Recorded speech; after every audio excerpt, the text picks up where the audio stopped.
Hello, everybody, and welcome to the Talks a Lot Boys. I'm your host. My name is Tyler, and as always, I'm joined by the boys. We've got Brennan. What's going on, folks? And we've got Kyle. Hello. It's a great day. It's a great week. It's a great year. It's a great time to be alive. You know why? Because Shrezzers has finally, after what feels like a millennia, graced us with their second album, appropriately titled Sex and SAX. Could not have picked a better name for their album, for one.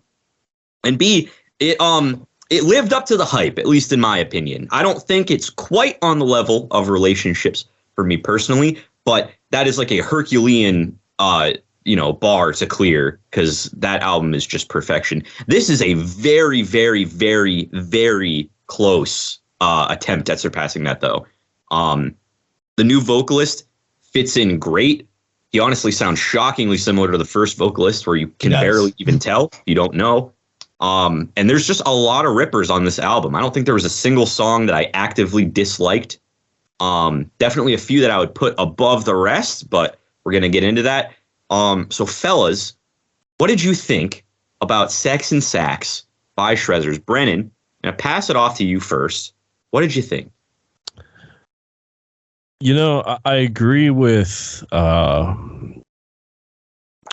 fact that like Relationships is in like a tier of its own. That album was both monumental in the fact that it was like their debut, but it was also like a very well executed debut that I think this album gets really close, but doesn't quite overtake it. That being said, though, this album is fantastic. I mean, bangers, a few songs on here I've already added to my personal like top playlist. The playlist I play pretty much over all others. And I mean, it's got some fucking rippers. Got some songs that I would say aren't as strong as others, on the record, but I mean, that's not a slight. I mean, even the songs that I don't think are as strong, I think are still like pretty sick and, bring something to the table for sure. 100%. Totally agree. Kyle, where are you at with this album? So I'm going to start my opinion of this album with a fun little story. I remember when they showed the cover art for this, like approaching the release of the album, and it was like Sex and SAX coming fucking February, whatever the fuck. And I was like, oh baby, a Valentine's single, here we go. And I didn't realize it was the name of the album and then it was the actual album releasing. I just assumed because Sex and SAX later in February, I was like, oh, it's a Valentine's Day track. That'll be fun. And then it came out, and I realized it was the album, and I went, what? But that being said, I fucking adore this album. Like, first listen, I was like, this is incredible. Like, wow. Shrezzers has not missed. Like, these guys are on another fucking level. But then, as I listened to it more and more, I enjoyed it like more with every single fucking listen. I feel like I caught a little bit more every single time. There are some like little things in here that like I took some like long notes about that I'm wowed by some of these writing choices. But as I listened to it like today, especially with like my little review cap on, I will go as far to say as I think it has reached the tier of Relationships, in my opinion. I think it's in the tier. I don't know if it sits above it in the tier, but I am in the camp of it being on the same level. Personally, I am mad impressed. Super. Damn. All right. Strong words. Absolutely. I think it's just one step down. So, I can see a world where I would agree with you, because it's just one more step up. But we're going to get into it now. We're gonna dissect this album as we do all the time on the show. We're gonna rank every single song on this record from worst to first. It is gonna be so difficult. We've been talking about this all day in the group chat about how we have no idea how this is gonna go, because we just like every song. But we're gonna find out how this plays out. I'm gonna list off every song in the order they appear, and then we're gonna start throwing things on the chopping block. Let's get to it. So, track number 1 is just Japanese text or Korean text, but I'm pretty sure Japanese, but it could be Chinese But I Covered all your bases. Time to get fucking roasted. Yeah, I here have to comes the cover all drum. my bases because if I just say one with confidence, I will get destroyed, as we found out. It's Prepare the another drama. language. I can't read it. That's the name of the first song. The second song is called Tabadachi. The third song is 23. Fourth song is Gambit. Fifth song is Libertad.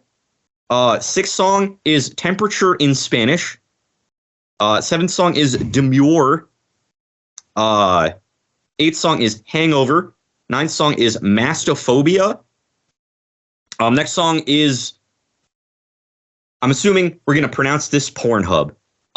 Yes. But for legal reasons, they have spelled it Pavernhavub. As we shall It's refer to that. more fun to say, but we're gonna call it Pornhub. It's easier. After that, I think is Prayers or Players. I'm leaning more towards players. I've been having Yeah, I this think debacle players. for the last couple of days, but because the 7, like if you flipped it, is an L, I went for players personally. Context clues, you know. Yeah, I think It's it's just, players. I'm gonna call it Gamer Tag. Gamer tag. Honestly, Yikes. After that, we got Phoenix, followed by UVB-76. And then we have Jealousy rounding it out. So before we get into actually doing the ranking, we do have 2 fake songs on here. We have an intro and we have an interlude. So I think by our normal logic, those are going to default to the bottom. I am going to argue that the interlude is extremely slappy for an interlude. I wish that was a full-length song. Same. Because, gosh darn it, I got so excited when it started. And I Yeah. was like, I am feeling this. This is the #1 track on the... Oh, this is over. This is it. It's an And then I shed a single tear and moved on. So I would like that to not be the bottom. I agree. 100%. I would like the Japanese one to be the bottom. Yes. I 100% agree. I think that Hangover is like an awesome little piece just like thrown in there of like another style. Like something we'll talk about as we go. And this is like they just dip their toes into a lot of different shit. And that's actually what I like about the intro song is like immediately they throw you with like electronic shit, some like weird like other shit like in there. It's just very like, you know, chaotic almost. Like they're starting off the album by being like, listen, this is gonna get weird. You're gonna have a good time, and we're embracing it. And I was like, fuck yeah. But then you get to Hangover, right? The interlude, aforementioned interlude, and you get like some cool acoustic shit. You got some cool percussive parts thrown in there with the clappies, the tappies, and all that shit. Oh man, I think it's such like a perfect little like minute, whatever, 15-second long piece, whatever the fuck it is. It's so good. Yeah, fucking totally agree. Brennan, were you vibing with the hot, nasty Hangover? I was, man. I think it's the perfect way to like kind of break up the tempo of the album. 'Cause it's pretty much like what interludes like serve as, like, because you have like Demure and like Temperatura like before it, which, you know, Demure, I mean, with the Lucas Magyar feature, I thought was fantastic. And then it like, okay, let's take a step back, let's regroup, you know, let's prepare for like the second half of the album, and then boom, right into Mastophobia. I excellently executed, both from, you know, songwriting standpoint and of course an album placement standpoint. I wholeheartedly agree. It should be higher than the intro. That I do not know what it says. We'll never know. So now we're on to real songs. And I know we all kind of mentioned before we started recording that there was one that kind of stood out as being potentially the bottom. So I would like everyone on 3 to say it, and we're going to find out if we're all thinking of the same one or if one of us or all of us are fuck-ups. All right. 1, 2, 3. UVB Jealousy. 6. What did you Ooh. say, Brennan? Wait. It's a Temperatura. Well, we all shit. said 3 completely different sons. We all said something Incredible. Wow. All right. Well, let's talk about these 3 songs. Brennan, we'll start with you. Why do you hate the Spanish people? Well, me, Me being, partially Spaniard myself, I would not say that is accurate, but What a great comeback. I like that. My man just got fucking Uno reversed. Damn. yeah, that fucking reverse card around the table. Bigoted fuck. Damn, you think you got away with covering all your bases with the opener there? Psych! I guess I'll leave. I mean, to me, this song, it's not a bad song. All right, I'm not here to trash it or anything like that. I just think that compared to the rest of the album,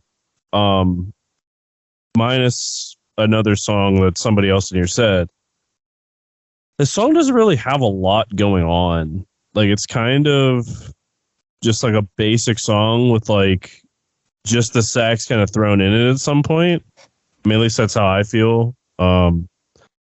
It's not bad. The chorus is kind of forgettable compared to the rest of the album, and I feel like the song just kind of goes on. Like, there's no real... The only part that I could possibly say is like that spices the song up is like the sax, in between like the chorus and like the ending of the song. I mean, like, it's cool they kind of gave him the spotlight for a bit, but like the rest of the track has like nothing that touches all these other tracks except arguably one, in my opinion. While like everything else has something that sets it apart, I feel.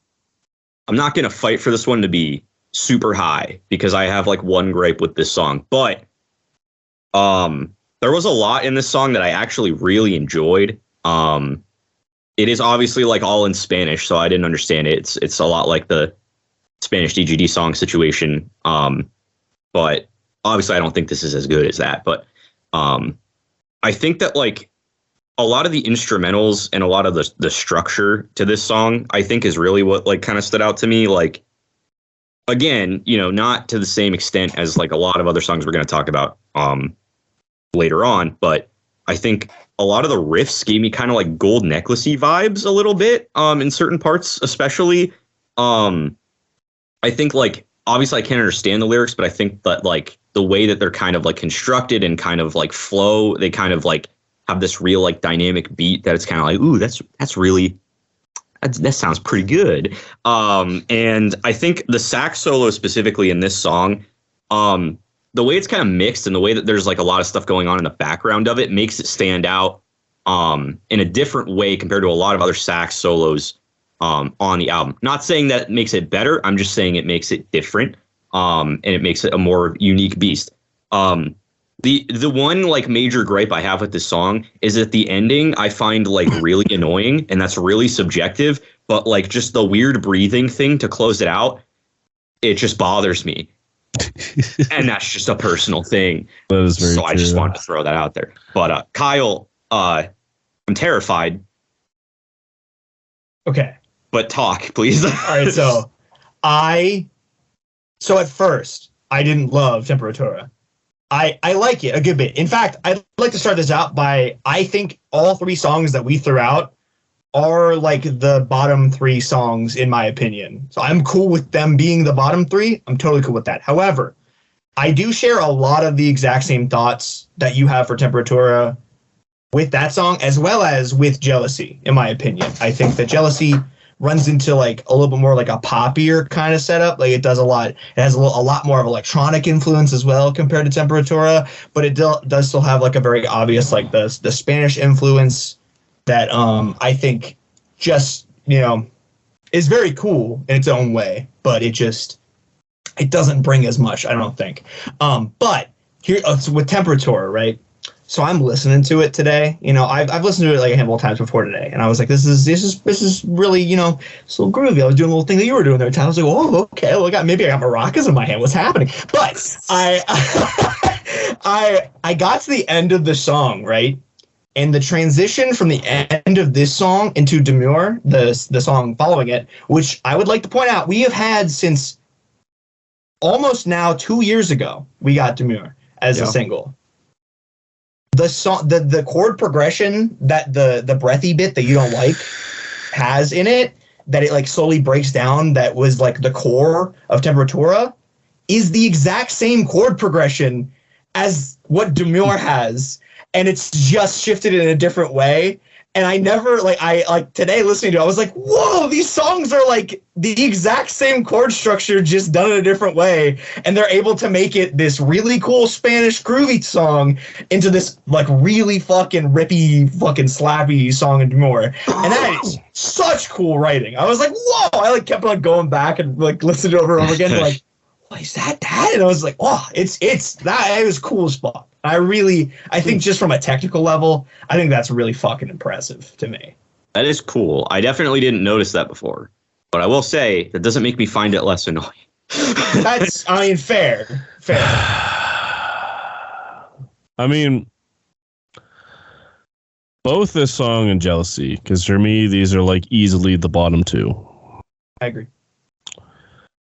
They're both songs that if I turned on 96.1 Kiss, I would find something completely identical to it. Like with the different beats, with the vocal performances. The radio stations like, you listen to must be way cooler than any radio station I've ever heard in my life. Well, no, I don't even listen to radio, but like anytime like I'm in like, I don't know, like a vehicle or something that's like playing something in the background.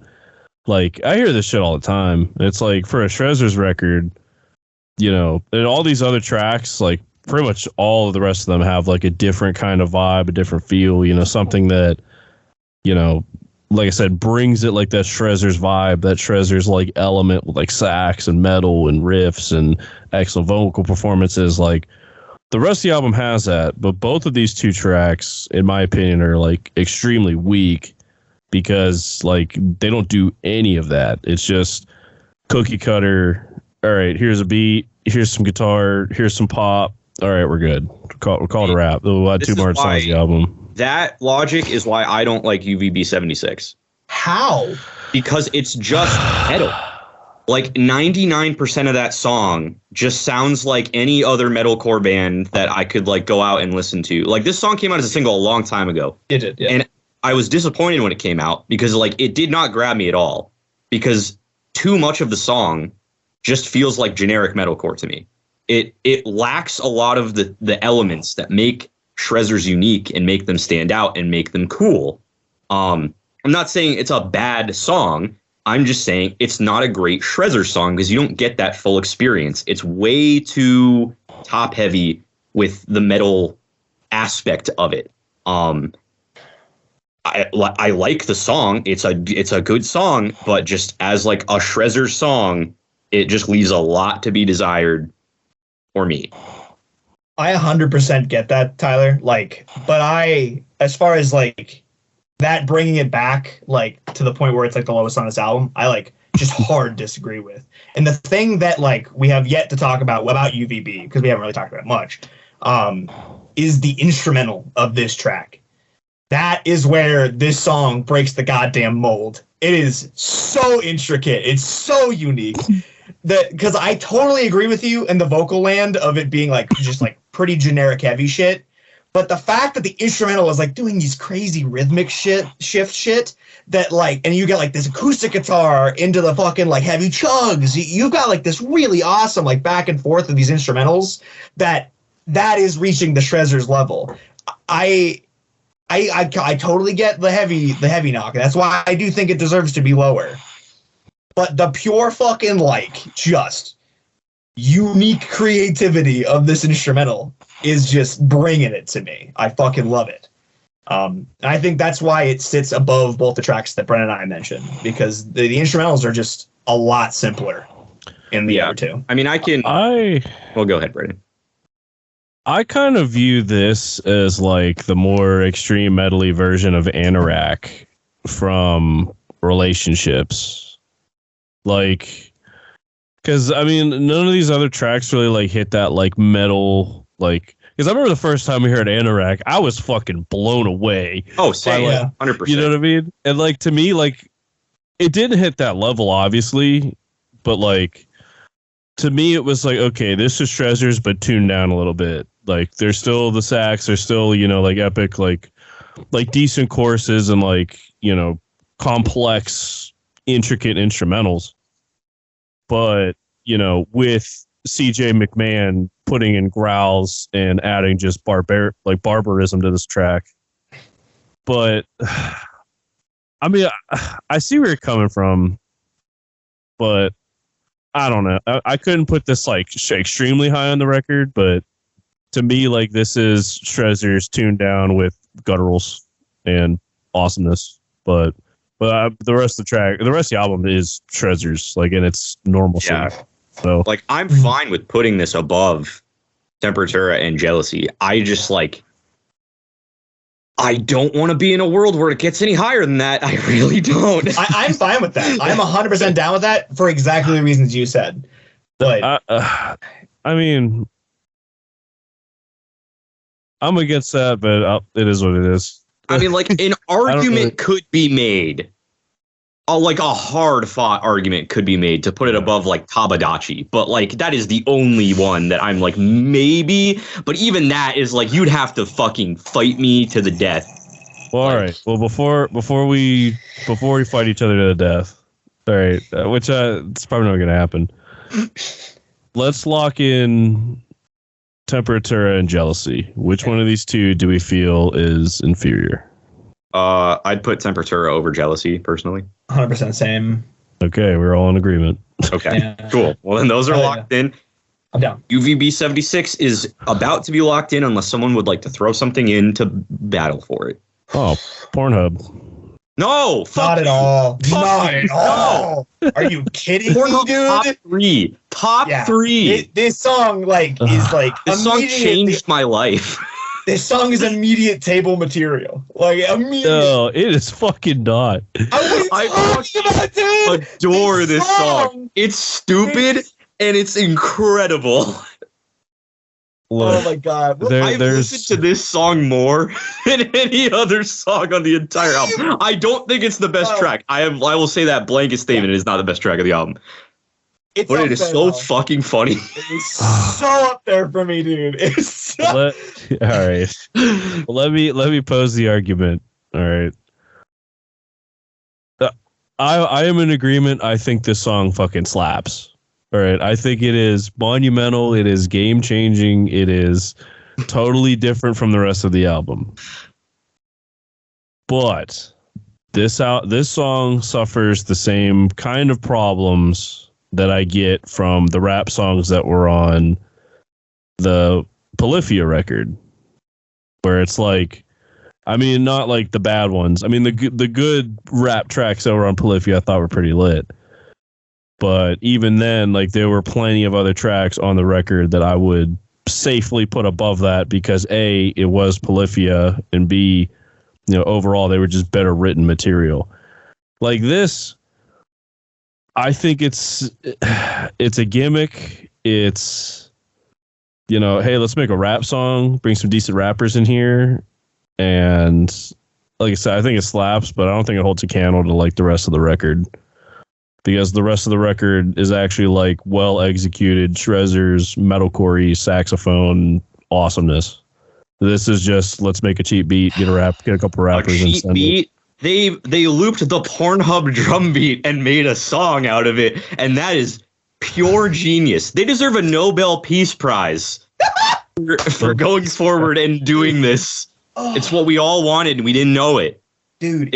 And the rap part. Not like all of like the beginning of the rap part is kind of like but like when it gets cooking, that shit's pretty fire. It's pretty good rap. And then they have they stop the song to do a bit about a man pulling out his penis at the supermarket. That's just quality content, baby. And then it ends the song by saying "suck your dad's dick," like a couple times. Beautiful, perfection. No, lyrical genius, incredible. I respect your argument. I see your argument. It makes perfect sense. If you were arguing with any other normal human being, you'd probably win. But this is me. Yeah. And here, let's take fight for the song to be high. Let's take the most recognizable beat on the planet and make a fucking rap song out of it. Absolute genius. Oh my! I am a revolutionary musician. Fucking sign my cock. Like I hope they took one of the most recognizable, iconic drum beats of all time and heightened it which I didn't think was possible. True. Dude, if every other song on this album got them candles, and this one's a fucking candelabra, dog. This shit's got levels. It just goes so deep. It's got like storytelling. It's got switch ups. It's got saxophone. What else do you need? No, the thing is, you're not wrong. But like I said it. This song slaps. Like, I put this song on, I get pure enjoyment, but we're ranking a Shrezzers album. We're not ranking a rap song that happens to be on a Shrezzers album. Like, happens to be on a Shrezzers album? This song was carefully crafted, Brennan. We can at least all agree, and by all agree, I mean majority vote agree, that this is not going to go below UVB 76. 100% not. I think it should, but that's just me. If that's the only one that we're throwing out as like a potential, then that means that by vote we have to lock in UVB 76 in the next spot. I agree. I guess. I'm down for that. I will say, out of respect, I will say that while this is a personal top 3 for me, I do think objectively for the people that we should rank this pretty mid, because you are right. It does. If I am going to argue that UVB does not feel like Shrezzers because it's missing elements, then I cannot say the opposite in this case, because you are right. It does lack a lot of things that make Shrezzers. It's a song that should be played in like church services. It's a song that should be played in like parades. History class. It's a song that should be, our national anthem should be changed to this song. It's a revolution in music. 8th grade social studies, baby. This is a new standard. Send it. Like, the world has changed because the song exists, but no, I mean, this is something we should put in a time capsule for like 1,000 years from now, and people discover it. Like, what were our fucking 20,000th grandfathers listening to? Yeah. I'm putting this right next to the Lincoln Logs. Like, we're going in on this. Like, I'm showing this to everybody. Yeah, I hope that if aliens discover our fallen human civilization, that this is the first piece of audio that they discover. Yeah, this is the shit fucking Aloy's gonna find. Yeah, like Horizon. Like post apocalypse. Like, yeah. So, what other songs do we think are gonna be in this new level of stuff? We've waded over the okay, and we're now into the good. I threw out Tabadachi before. I will throw that out again. It's fun. It's cool. It's unique. But again, very subjective thing. The weird high-pitched voice thingy, while cool and unique, I love it. grades on me like a good old cheese destroying machine. Cheese grater grades me like I am the cheese, and the voices are the cheese grater. Folks, get this man some help. Graded like cheese. Tabadachi's not my favorite. I respect it, but it's not my favorite. That bothers me so much that you don't like that. I thought that immediately, like on first listen, right, of Tabadachi, it got to that because it started out, and it's like pretty. Like, it's got a great guitar riff to start off, which is something we could probably say for every single song left on this album. Yeah, they all have such awesome, unique guitar riffs that are so fucking they're just rippers. But it gets quite heavy, quite fast in Tabadachi. And I was like, certainly we're gonna go somewhere else, right? I bet I would have bet my whole bank account that it wouldn't have gone to weird high pitched like Demon Dolls, but here we are. And immediately I was kind of like, what is this? But then I was in. It's just like I get that it's weird. I get that it's kind of out there, but a lot of things on this album are out there. Hence the aforementioned Pavern Havub. But I think it's a really like technically it's a very cool contrast to have like a really heavy intro into like the lightest high pitched thing possible to have like a back and forth with. It's clever. And then on top of that, the song does have a fucking great a great chorus. It has a phenomenal sax solo, and I mean it's tough. Yeah. It does a cool unique thing that it also has elements that every other song has. And I hold that over a couple other songs. A couple? Maybe. Brennan, what do you think about this? Like, did the weird voices give you existential dread like they do me? Existential dread. They definitely caught me off guard. Like, I remember the first time I listened to this and I heard that, and I didn't get dread. I got like a weird, confused arousal. We agree. with a lot of emphasis on confused. That's not the emphasis I was seeing. Because, like, I don't know. It's unique. It's cool. It's a bit weird. I think it does kind of strike the chord that, like, you know, Tabadachi, obviously it sounds pretty Japanese, kind of throwing a little Japanese wrinkle in there. I don't know. I don't hate it. I don't love it. But I think the rest of the track is extremely solid and strong. But I will say, in an argument against other tracks, that's definitely a little bit of a knock. Like, if we had something like head to head and like this has a knock and this song doesn't, the song loses. I mean, that's just my opinion.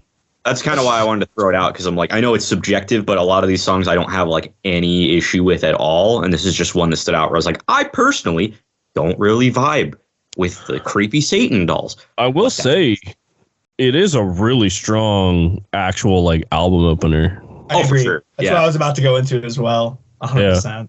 Yeah, like this track. I'm sorry. Oh, go ahead. Sorry, I didn't mean to interrupt. No, I was gonna say, like, this track, like, it definitely lets you know like what you're in store for.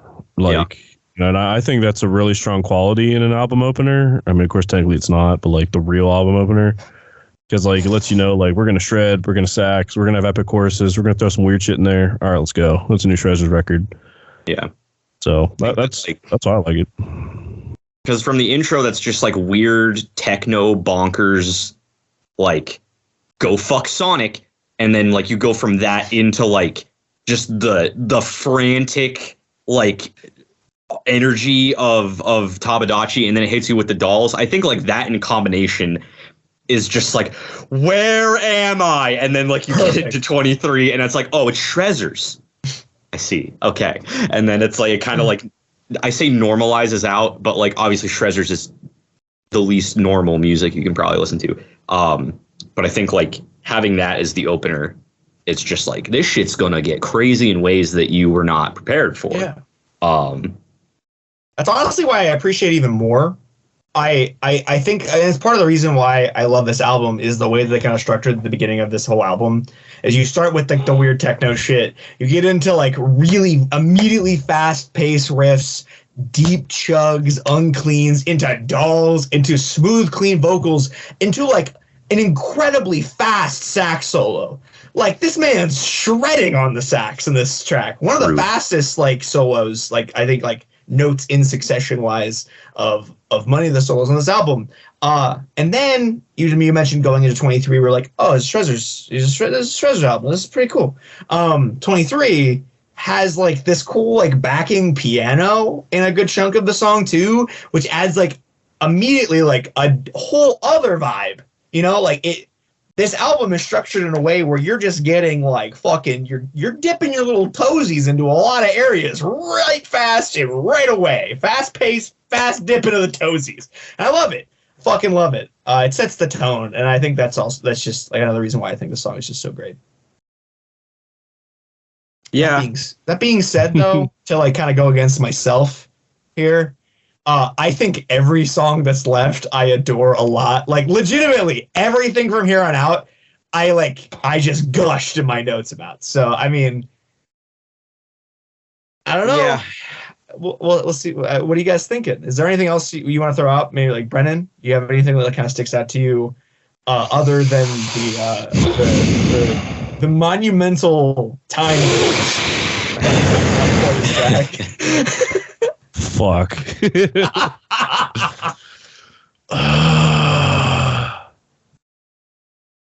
Man, this is. I honestly don't The rest of this album is so fucking strong. Like, Yeah. I mean, there might be some songs that like I think are kind of weaker compared to others like from this point, but like, and even then, that's a stretch. I hate to say it, but I think Tababachi, this is the end of the road. Yeah, I agree. Because like looking at everything else, I just can't justify putting it above any of the other songs. It's not. I guess. Not a knock against Tabadachi. It's just how good the rest of the album is. Farewell, Demon Dolls. It was fun while it lasted. Well, let me ask you this, Kyle. Kyle. Do you want this to be above Pornhub? No, are you fucking kidding me? Okay, well we're on the same page there. All right. All right. You insult me. All right. I'm okay with this. Well, what do we want? What do we want to be above Tabadachi other than Pornhub? Is there anything that we want to be Hold up. below Pornhub? How many? Well, let's do a recap and let's see where we're at. Okay. See how many we even have left. I'm Very like, short recap. We have not made it very far. fuck. All right. Bottom is the Japanese one. Above that is Hangover. Above that is Jealousy. Above that is Temperatura. Above that is UBB. Above that is Tabadachi. We are left with 8. 23, Gambit, Libertad, Demure, Mastophobia, Players, Phoenix, Pornhub. Now, All right. we can do an early round of tabling just to clear the board because I think there are some just like absolute standouts that we just should not talk about yet. I'm going to go first. I'm tabling Players. Let it be known. I want to go last. I'm so... Thank God. I'm tabling Mastophobia so hard. Okay. Okay.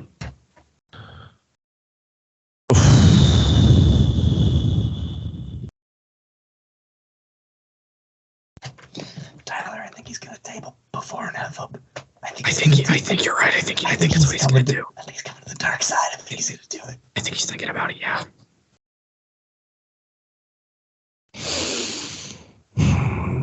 This might cause controversy. Uh-oh. I don't know why. I mean, Mastophobia was going to be my other pick. That song just rips. But this track, I don't know what it is. It's gripped me like mysteries from the last one. And that is Libertad. I agree. Libertad is a fucking ripper. The only other one, other than the three that we have tabled, that I thought was table worthy is Demure first.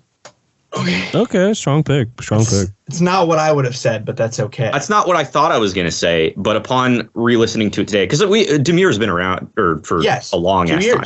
Yeah. Phoenix, I think, is the only other one that's been around longer. So like I'm kind of like I knew what to expect, but like going into it with like my reviewer hat on, it just had a lot more depth to unpack than I was like fully anticipating. So I'm like, this deserves to be toward the top. I 100% agree with you. I had the exact same experience. However, there was a different song that was like my other thought of tabling. Okay, well, what was that? I mean, technically, we could just do 2 rounds of tabling because we have enough, I guess. I'm just saying, if there's another one you have in mind, because then we would be left with 3. Much like you, Brennan, there was a track that hit me just so fucking hard. It just reached the inner soul. And that was Gambit for me. Hard disagree. I actually think Gambit is coming up. What? I think Gambit's coming up.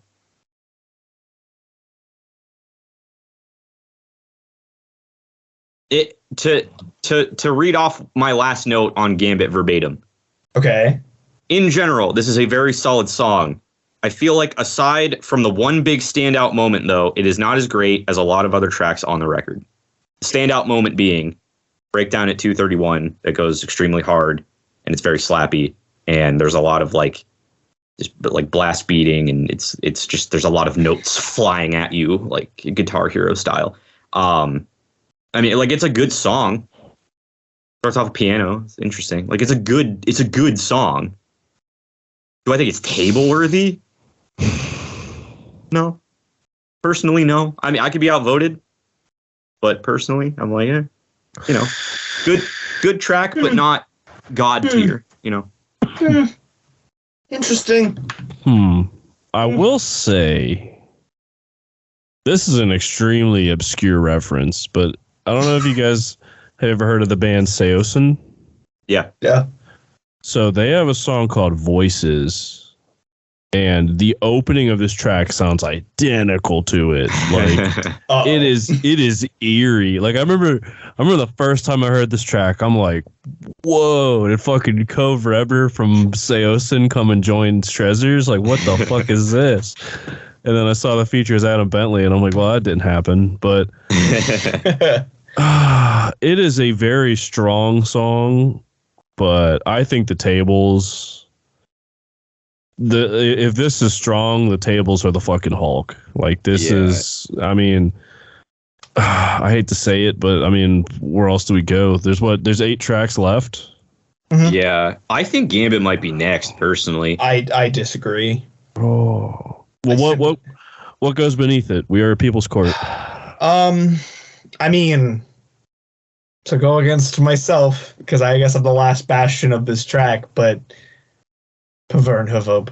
I think it probably deserves to probably go next. That's the only one that I could justify putting under it, to be honest. The only other one that I'm leaning towards, and simply put, I just took way less notes on this song than anything else. It's a great song. It's a ripper. I put it's a ripper. Is Phoenix.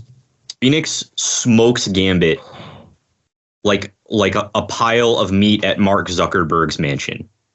Phoenix is vastly superior to Gambit. Absolutely in my not. opinion. No, 100% it is. Yeah, it's just a better song. It's just a better song. It is not. It is absolutely not. It is unquestionably a better song. Listen.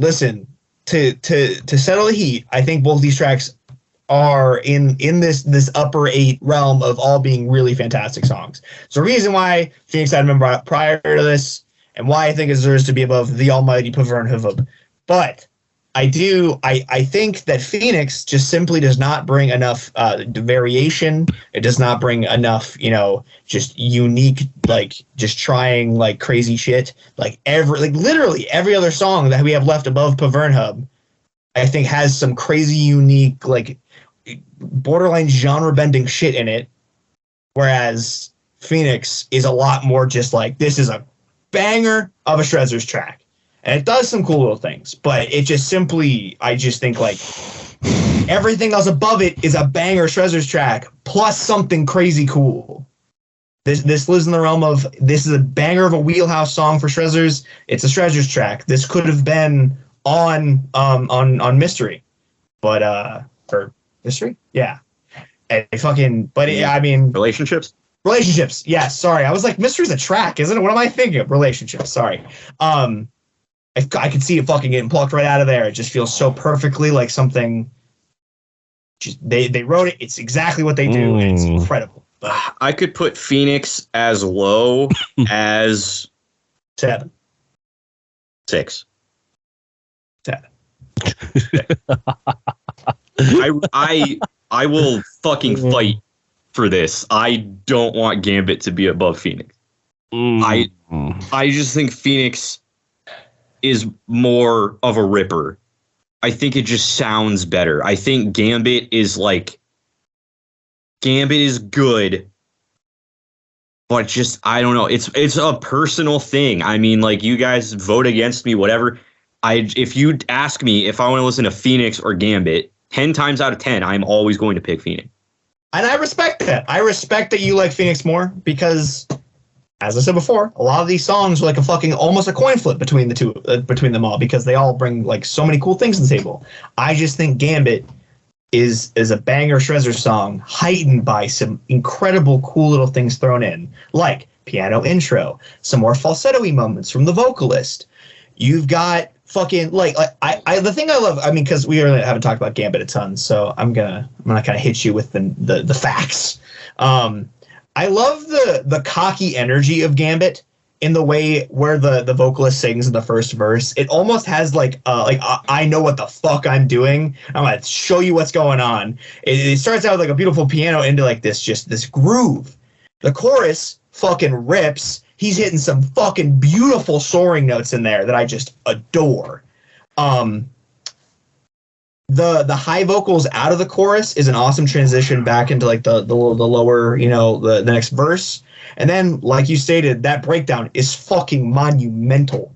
Introduced by a really slappy bass riff as well. Like that bass riff fucking hits in that track. You're talking about Gambit, right? Yeah, in Gambit. Yes, sorry, that was not cleared up. And that breakdown that you speak of, where like there's a fucking like a guitar riff, and then it's like it's the guitar solo, and it's like, but what if there was a dueling guitar? And then they kind of come in and then they kind of cover over top of themselves, and then it ends with like a fucking like guitar like harmony like soaring out of it. It's like, whoa, like that's so cool. A lot of the guitar solos on this album are really fucking awesome and really fucking hit. Like every other one left on this album really fucking hits. But the fact that this one is dueling itself on top of that is another awesome fucking thing that this song adds. I think that this song brings a lot to the table, man. And in fact, I'm okay with it being 6. I'm fine with that because songs like 23, fucking Demure, Libertad, all of them, I think, really, really are like S tier Shrezzers bangers. Yeah. But I don't, that's my piece on Gambit, man. It strikes my core. Brennan, you are the tiebreaker here.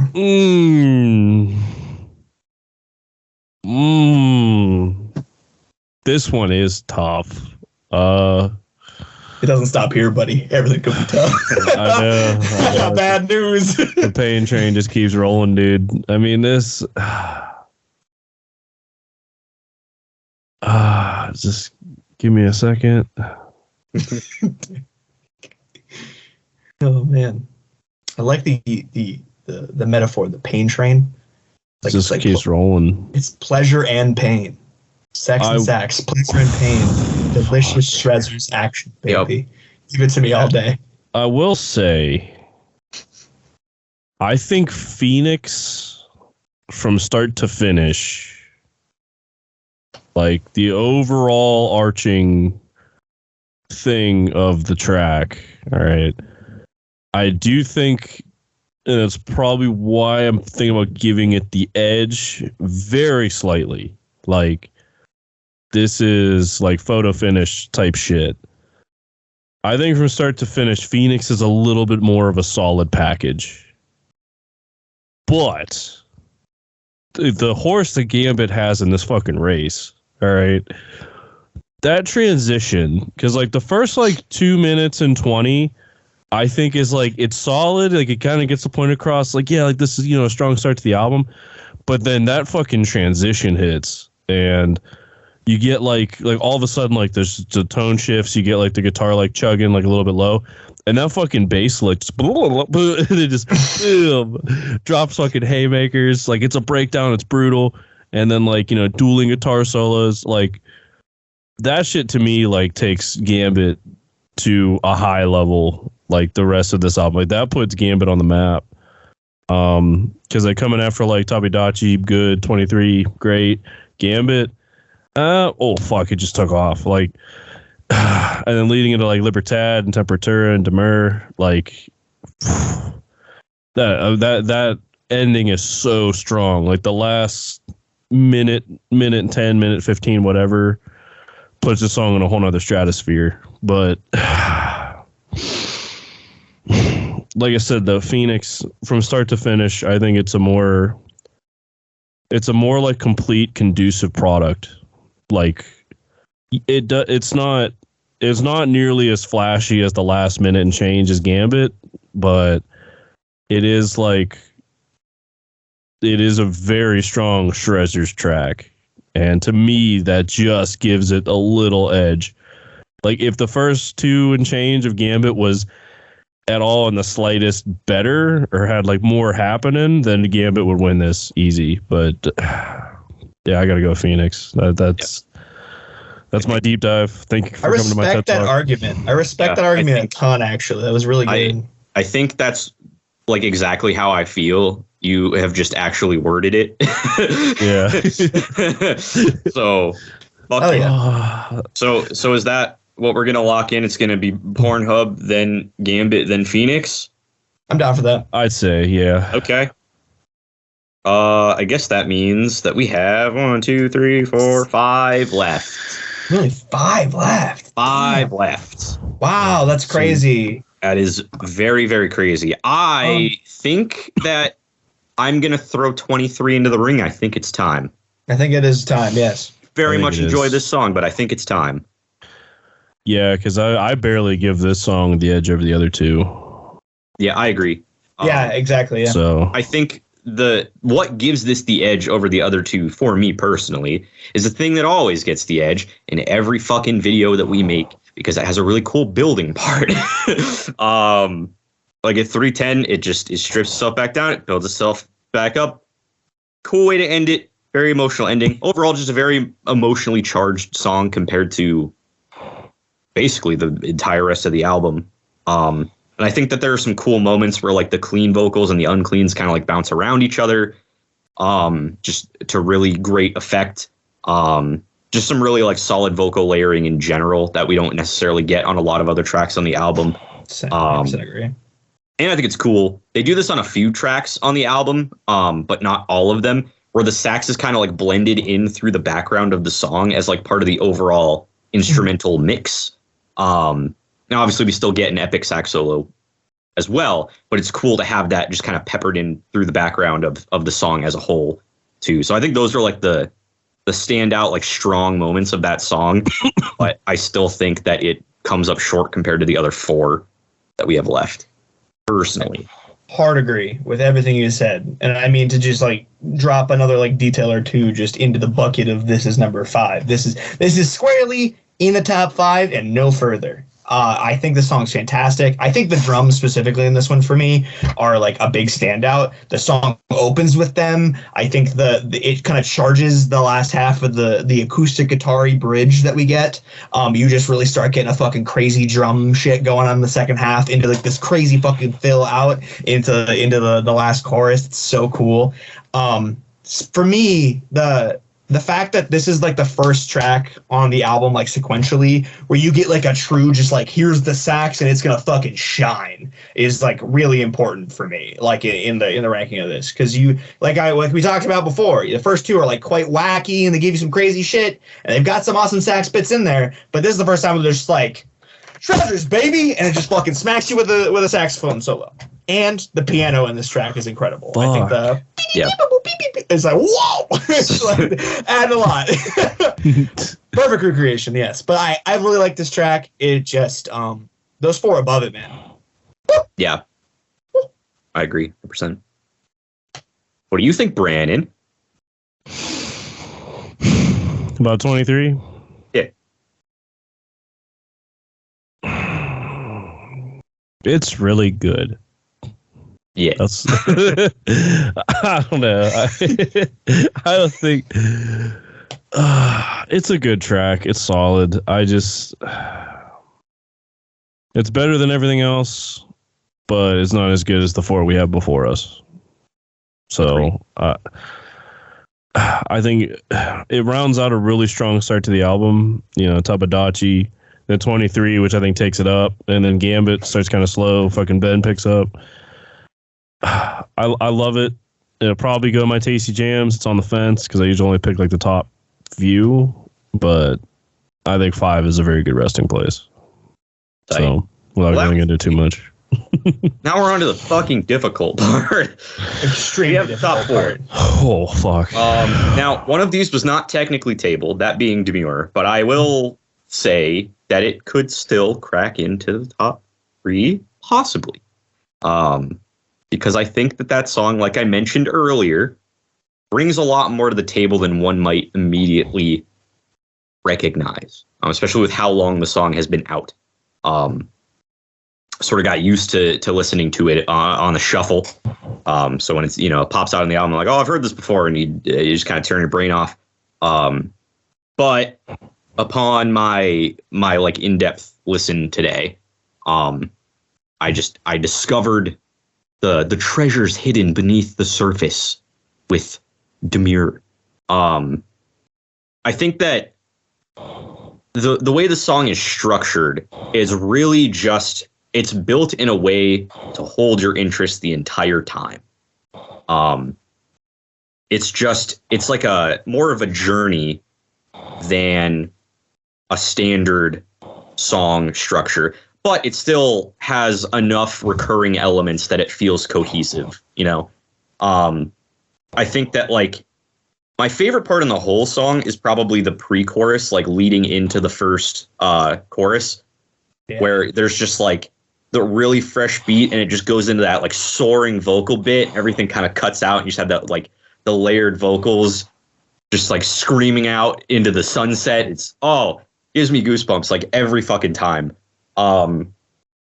Obviously like the chorus is pretty solid and that's like the recurring element throughout the song. You're going to get that multiple times, but the rest of the song around it, it's really just kind of like a variety pack. Like each part of the song, you're getting a completely different thing, but it's still all tied together.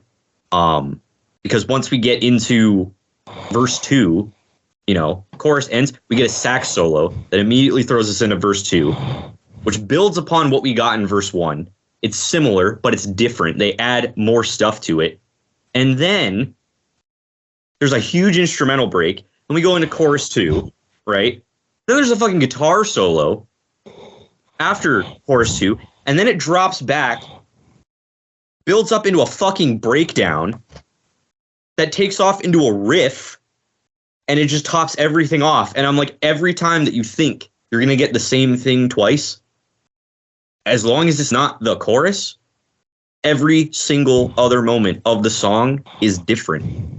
It is constantly throwing new things at you. When you expect to hear the same thing again, you get a variation of it, or you get something completely and totally different. And by the end of the song, it's just piling new shit on you until it's just a whole new fucking experience. There is a fade out that Kyle will not like. I didn't hate it. Okay, well, that is the only thing I can knock the song for. It is it's a general knock. I agree, but yeah, I think kind of going off what you said, where like it just kind of keeps giving you shit, where it's just like, oh, it's gonna be the same shit. Oh, it's gonna be the same shit. That ending, like last like 30 seconds or so, is like just like this riff that just drives and pounds over and over and over, and it naturally just kind of like running out. And like it just that drive that the song has created through just like looping through like this crazy sax solo, this awesome fucking the priest chorus that you mentioned with the soaring notes. It's never gonna end. You know, it just keeps fucking going. And I love that. It's cool. It's cool, man. Yeah. So this song's really good. It's a very good song. So I don't know where you guys want to rank this. I don't even know where I want to rank it. Because I guess you could argue, since there is one very minor knock, that would automatically put it at 4. And I could respect that. Damn. It is like... It's a really good fucking song, though. Of the 4 left, this is the only one that I have like possibly a minor knock against. Like the other 3, I think, are legitimately immaculate Shrezzers bangers. 100%. And I agree, which is why this probably will end here, just because of that tiny little fucking small, minute form of measurement separating it between. It's just that fade out is the only minor thing that I have a gripe with. But the rest I think is perfection. It's like when you go to like a restaurant, right? And like you're like at the restaurant and you're just so fucking excited for this thing. Like you've had it before, like this meal, and you're like, oh my God, it's just incredible. It's got so many different like flavors on the plate. I'm just gonna have such a great time. The guy brings it to me, you know, like the server, and he's about to sit it down, and as he sits it down, he sneezes. And like, I'm still gonna eat it, and I'm still really gonna enjoy it, but I'm gonna be like, God, you sneezed over this. No, that's unfortunate. That's even more extreme than I would go. I thought you were going to say he brings it over and there's like an eyelash gently sitting on the very edge. That is fair. That is fair. That's another really good, you know, that's another good. There's a single tiny hair just like sitting there like, oh. Yeah. Oh. Like, I'm still going to love it. I'm still going to really enjoy it. But the whole time, I'm like, dang, man. I won't be able to enjoy the very last crumb on the edge of the plate because another person's hair touched it. But every other morsel of that scrumptious meal, I'm going to eat so quickly that I will be shitting it out as I consume it. Basically, yeah. I'm cool. Like, if that's how we want to feel about this track, I do want to toss one little detail out that I took note of that I thought was really cool. You mentioned the pre-chorus where like it just like fuck everything drops out to let that fucking note soar, baby. Like, ooh, like that is a tasty fucking vocal moment on this album. It's definitely a standout. And you talked about how like the chorus is really solid and it goes immediately into a really groovy sax solo. I love that sax solo, the way it ends, mirrors the way that pre-chorus ends, where like the sax like steps, and then as it gets into the next part, it then like steps it up to level 9,000 and soars out like in the background, like his note did in like the thing before it. Like, yeah, that's just really cool writing. I liked it a lot. That was it's clever guys over there. I like it. It's very smart. Yeah, no, that's cool though. I agree. Brandon, how do you feel about Demure? I love it. I do appreciate, and this also comes up in the other 3 tracks. Not so much Libertad, but you do get like a sense of like difference, and like that's one of my major gripes with like metal music, metalcore, whatever, that like a lot of song structures are like exactly the same, where get your first verse, get your chorus, get your second verse, get a chorus, maybe a bridge, maybe abbreviated chorus, maybe something, breakdown, chorus, all right, we're done. And like, yes, like this track and the other top 3 like give you that, but they give that to you in like different variations. Or you could be like Mastophobia and like completely change it up. Just have a nice little fucking lick, and all of a sudden it's like we're going somewhere else. Like, you know, that's what like I love about like DGD or, you know, Polyphia even. Like there's plenty of other artists in that category where like they take you different places. And then, yeah, they might bring you back to the chorus, but then just because the first and the second verse are totally different or varied or however, like you have no idea what's coming after that. And that's just the unpredictability of it, I think, is fantastic. And then the closing, I mean, yeah, the fade out, it's lame, but like the breakdown is fucking crushing. And like Lucas Magyar coming in, just laying the fucking hate like Veil of Maya style. It's just like, whoa. So... I mean, it's a shame. One little thing is keeping it out of the top 3, but then, like, I'm back here just listening to the top 3 while you guys are hashing it out, and this top 3 is untouchable. This is... if you told me I could pick 3 songs to go fight any other album's top 3, this is strong. So, yeah, I agree. Yeah, so Demure put it at 4. It's fantastic song, though. I fucking love it. I think it's great. I agree, 100%. So now we have the top 3, the untouchable top 3. So I think we just gotta talk about one and then talk about another, compare those 2, and then talk about the third one. Compare that. So who would like to go first and defend their table? I'll jump on it. Why not? Go for it. So I picked Mastophobia. So hi guys, I picked Mastophobia. Anyways, so I love that the thing that I love about this track is kind of what Demure does, but it does, oddly enough, it just does it like kind of heavier in a lot of ways. But on top of that, I think like because like where Demure takes you on like this crazy journey to like different places, and they're all really cool and unexpected. Mastophobia is an absolute master class in building. This track does some crazy shit. So I mean, you start out with getting something new on the album, or like generally new, and it's a lot of spoken intro, which they do enjoy and they have done in the past as well. And here it's back again. And we're getting like these hints of this heaviness, you know, it's really fucking getting thick. And then all of a sudden you're hit with this fucking like high guitar lick that is just tasty as fuck. And it's like, oh, what's that? You want a really fucking catchy vocal chorus on top of it? Yeah, baby, here it is.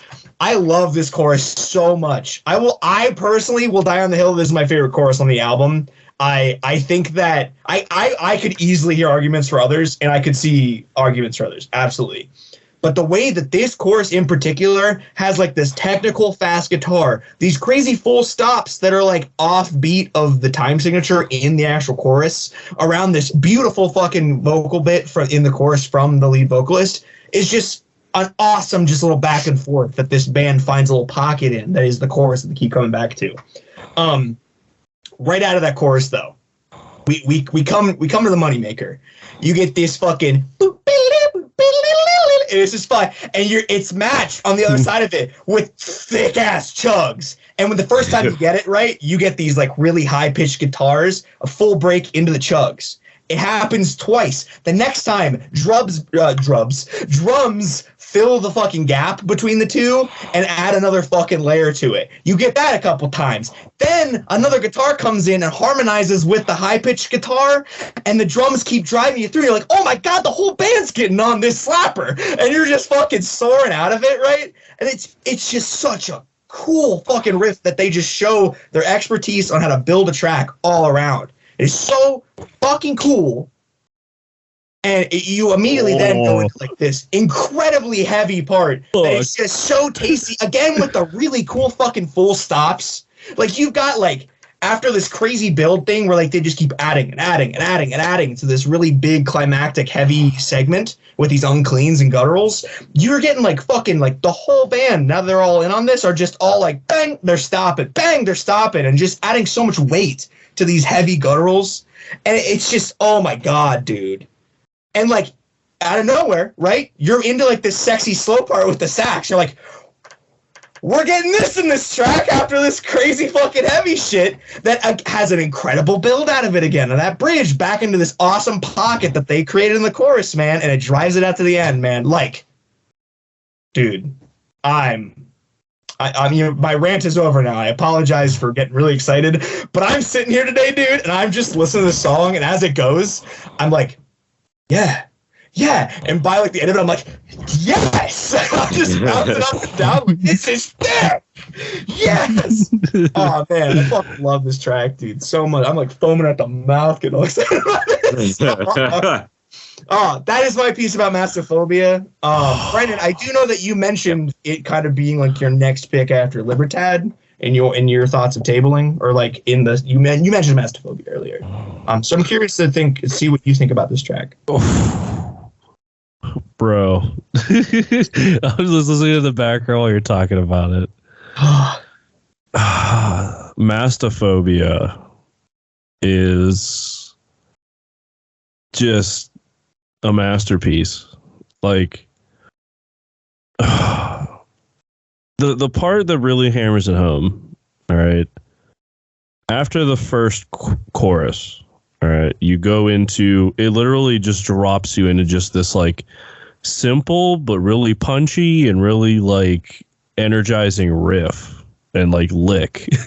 And like you said, like they set it up perfectly where like you have like the one guitar like playing that and the other guitar is just like fucking like, you know, chugging like with the drums, and then it flips and then it just goes into it. It's just like that's what I mean when I say like unpredictability, because it's like we just got off an amazing chorus and where the fuck are we going? Is this a bridge? Is this the verse? Is this a breakdown? Like, what is this? And then it's crazy, like that part happens and then they take a step back and like you just hear like instrumentals, but it kind of like keeps like the tempo going. It's like, okay, all right, we just got off a part that we didn't know, we're gonna go right into another part that we didn't know, and then it hits you with like another like breakdowny like riffy fucking vibe, and it's just like, what is this?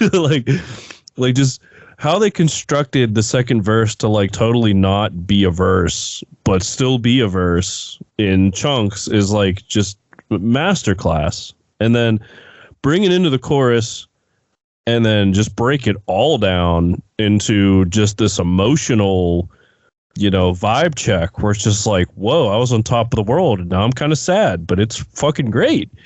Like with the sax and like how everything else just kind of like blends in with it. I mean, this is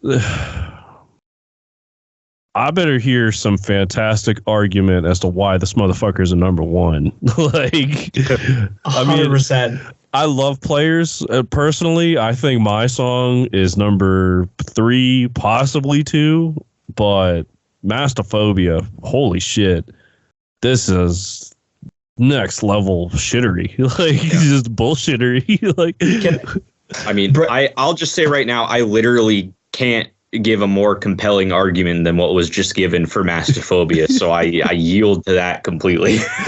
And I agree with like pretty much everything you said. I mean, you guys kind of just nailed the whole experience. So it's a ripper. Like, I'm getting goosebumps, man. Dude, this motherfucker's fantastic. It also does exactly what you said, Tyler, in the last half, after doing all the cool shit that I gushed about earlier, where like it drops out, gets all like the vibe check, like you said, Brennan, and you get like the beginnings of a sax solo, and you're like, oh shit, here's the sax of the song. And then that drops out like very quickly, and you're like, wait, what's going on here? The vocals come back in, and then the sax comes in and joins it, and it was a fucking fake out the whole time. And then the sax and the vocals are interlayering together, and then the band comes back in, and it's now got that awesome thing that you talked about where the sax is interwoven into the instrumental. But I like that this song lets it be way more of a forefront in that mixture than in other tracks. Like what was the track we were talking about before? I think it might have been Demir. I think it was Demir. Yeah, it might have been Demir. Yeah, where like they kind of like toss it in there, sprinkle it in, and I love that. But here it is like, oh no, that was 23. It was 23. 23. Yes. Okay. Cool. Yeah. Here it's like it's got a fucking even part of like this melody that it's just ripping through into like another high soaring fucking awesome sax note to end it out, man. Like it does so many things that we have highlighted throughout this entire review. I feel like that always happens at the end of these album reviews, man. We find a track that just does all the little things that we like throughout the album and fucking mashes it together. Mastophobia does it, man. It's the perfect little melting pot of Shrezzers goodness, man. It's so good. Yeah, I think it's safe to say that's probably going to be number one. I really like Players. I also really like Players. I was like upon like my first listen through of the album, this was the track aside from Pornhub that like just really struck me, and it's ironic because these two are right next to each other. Yeah. In the lineup, I'm still reeling from fucking suck your dad's dick, and then I get hit with just like the tastiest shit I have heard in all my days. Yes. Actually, I think Mastophobia was the one right before that too. So it's just like it is a sandwich of crazy, boom, like no stopping.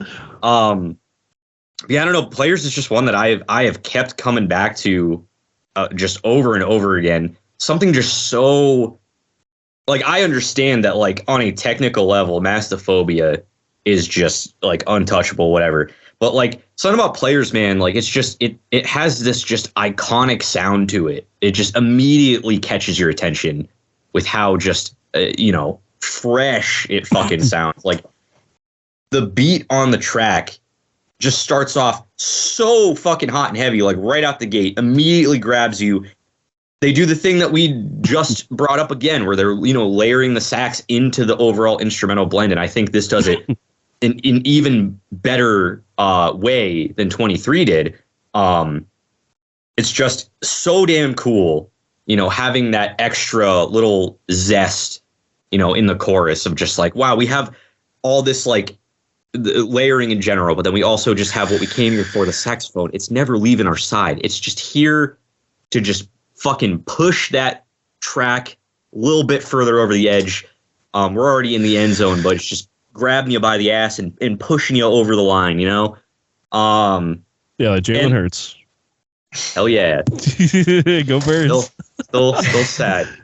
We won't get into that. That was a fantastic game. I'm very happy about that. I mentioned before, like, there's not a ton of tracks on this album that have like really pronounced like vocal layering. This is a track that has it. And I would say it's the best example of that on this album, of having that vocal layering and having that above like the crazy instrumental layering too. It's just a real thick sandwich of a chorus. And it's and personally, I think it's probably the catchiest chorus on the album, in my personal opinion. That's obviously a subjective thing. Your mileage will vary, but I like it the most out of all the choruses. I think it's pretty fucking great. And also just like you get a fucking breakdown in it too at the end, and it just works extremely well. Gives you that extra little flair that you need, rounds the whole piece out. I think it's just a solid track, I don't have like a hyper compelling argument for it, but I think it's just, have you listened to this song? And you get it. It's a really fucking good song. And it is my personal favorite off the album, but I will obviously yield that Mastophobia is technically better. But I would like to fight for it being over Libertad as much as I like Libertad. Let me say this about Players. Yeah. This song might have the best overall riffage. Like that opening riff where it's just like hearing how creative these guitar players are getting with like the stops, like, you know, almost like finger picking, and then like you're all over the fretboard. It's just like, whoa. And this song has that in spades, like literally from the start. Like you're just getting like this juicy fucking riffage. It's like, you know, like you said, it's refreshing. It's fresh. It's new. I mean, Mastophobia does it in like a different way. Like this song is just riffy and like groovy, and it has everything. And like this, like the sax incorporated so well, like over the track, but like the track still remains. It's like, dude. And the chorus, I mean, the chorus with the vocal layering is, you know, obviously, in my opinion, top 3 of these choruses. Like, it fucking rips. I mean, Players, if Mastophobia didn't exist, this song would be a slam dunk, number 1. Fucking send it out the door, ship it. But, I mean, it's one of the best number 2s I've ever heard in my life. You know, the whole time we've done this podcast, this is one of the best number 2s. For sure. Kyle, any final thoughts before we move on to talking about Libertad?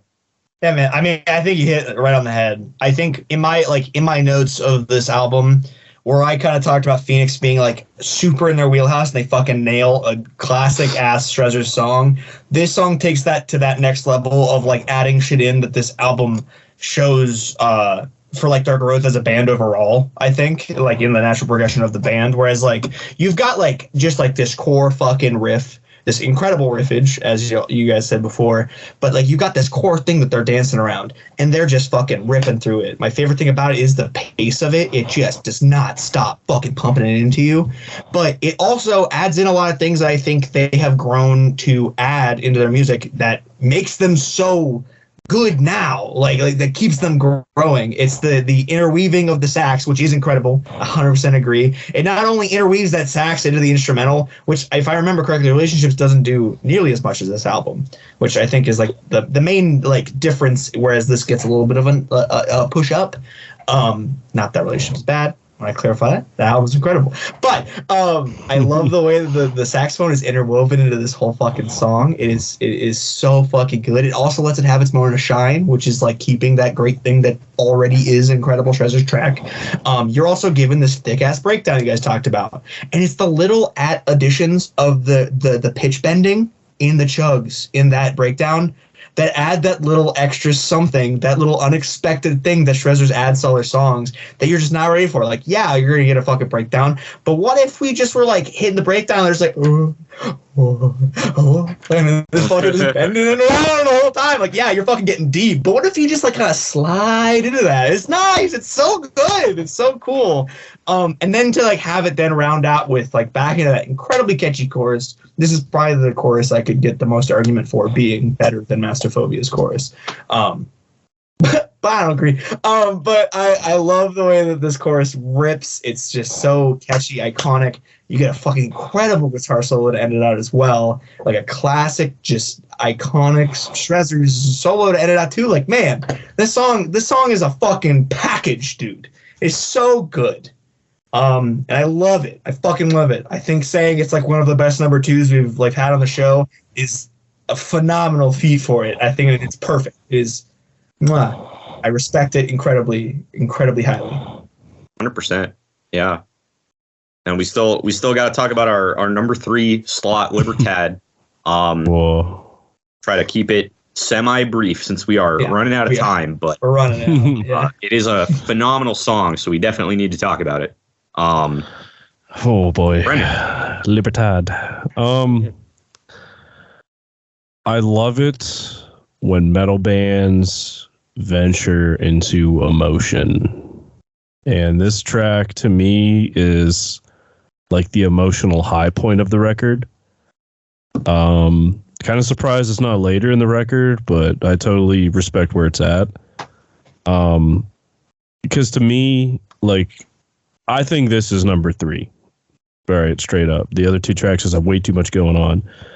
But this track, like, it starts off, like, just with the chord progression and, like, you know, how he's, like, softly, like, singing to you. And then it goes into, like, some riffage, like, okay, let's get the fucking party started. You know, but it's almost a minute in. And then the chorus is so strong. It's not the most, like, unique chorus I've ever heard, but it just hits. And it just mixes everything, like, so well together. And then after that chorus, the initial chorus, you get, you know, like the sax, and then, like, it just sounds like bass and drums. And it kind of gave me, like, a weird, like, almost like an Emarosa kind of, I mean, that's, like, a really weird way to take it, but, like, kind of like that vibe where it's like, let's get fucking emotional for a second. It's just like, ooh, like, let's groove, let's fucking sax it up. Like, and then, you know, it gets right back to it, gets into another chorus, and then it ends just beautifully. And to me, I love it when metal bands finally, like, venture into emotion. Like, it shouldn't be, like, their main shtick, because, like, you get some weird bands coming out of that, but, like, seeing them take that direction and seeing them execute it so well, I thought was fantastic top 3 material. Because this song, it's a totally different. I mean, obviously we got Pornhub in here, but, like, it's different. It's different from, like, everything else, and, like, in such a unique, in my opinion, great way. So, fuck yeah, dude. Completely agree. Like, this is another one that was a single, obviously. It might have been the last single that dropped. Maybe. I think it was one of the last, if not the last, for sure. Yeah. But yeah, I mean, I think Brendan, you really hit the nail on the head. Like, everything. I think this is like the number 3 track. Like, it's just so fucking tasty. Like, it's got this, like, epic soaring feel that a lot of the rest of the album doesn't have. Sort of captures that, like, emotional, you know, weight. Also, just kind of cool that they kind of swap between, like, English and Spanish. It's like, it's nothing, but I think it's a neat touch, you know. One of the best sax solos in the entire album, in my opinion. Oh yes, it's just so fucking tasty, fresh, over the top. Like, the instrumentals behind it, just kind of pushing it to the max. Like, it's great. Kyle, do you have any final thoughts on this song before we close it out for the day? I mean, this song, like, if you were to label a song the power ballad of the album, this would have to land in that category, just because of, like you guys said, that pure raw emotional, like, energy that you get in this track. And I think the biggest thing for me is this track, where, like, we've kind of talked about the structure of a lot of songs. This song just, like, is like a fucking circle almost. You start with, like, this beautiful, like, layered vocal start, and you end right back there. You have these incredible building moments and all the verses into these soaring choruses that you reach these high highs, and then it all is managed to, like, come back down again on the other end of it, and just, it, like, I mean, say it again and again. I'll fucking say it to the end of my days. It just is just, I feel so much emotion in every single moment of this track.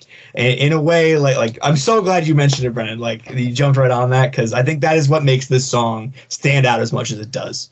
It is incredible. I fucking love this track, and I'm glad it made top 3 for sure. Fuck yeah, man. We did it. We did the impossible. God damn. One of the best albums in all our days. Best 100%. Album of the year so far. It's the only album of the year so far.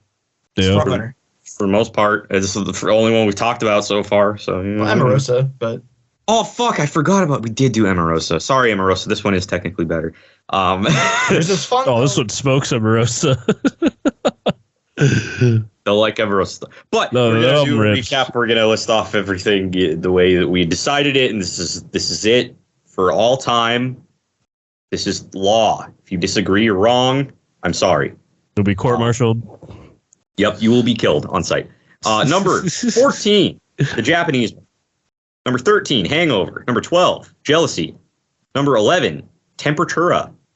Number 10, UVB 76. Number 9, Tabadachi. Number 8, Pornhub.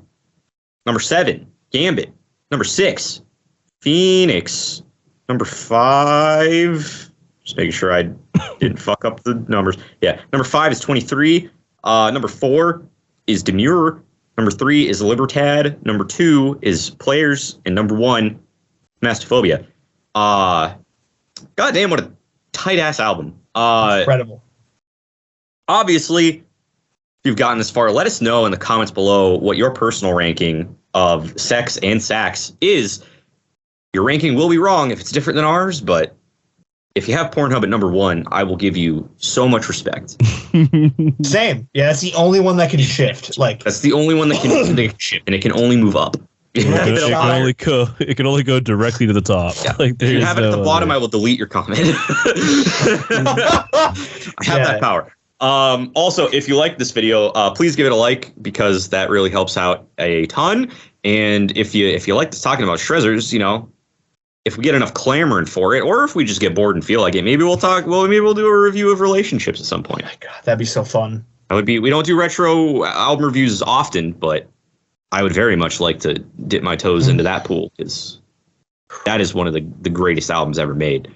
But yeah, and if you want to find out and be notified when that video potentially comes out, if we end up making it, then make sure you're subscribed to the Talk Slot Boys and you've ringle-dingled the bell, and that way you'll get notified whenever that video or any other videos we have planned this year come out. Yeah, I guess that's it. That's going to do it for us. We've been the Talk Slot Boys. We'll talk a whole lot more next time. Catch you later.